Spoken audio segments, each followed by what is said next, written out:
सेहत जो ख़्यालु रखणु बिल्कुलु लाज़मी आहे। कहिड़ो बि एज जो फैक्टर हुजे, तव्हां केतिरी बि एज जा आहियो, तव्हां 70 जा आहियो, 70 जा आहियो, 18 जा आहियो, 80 जा आहियो, वॉट एवर 25 जा आहियो, तव्हांखे पंहिंजी सेहत जो इलाही सारो ख़्यालु रखणु खपे।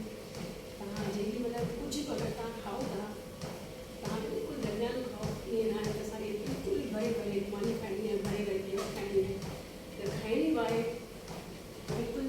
उन खां पोइ तव्हां मेंटेन करण लाइ जेको तव्हां खाधो आहे उनखे तव्हां डाइजेस्ट करण लाइ जिमिंग लाज़मी आहे। जिमिंग सां सिहत बि सुठी थिए थी ऐं प्लस तव्हां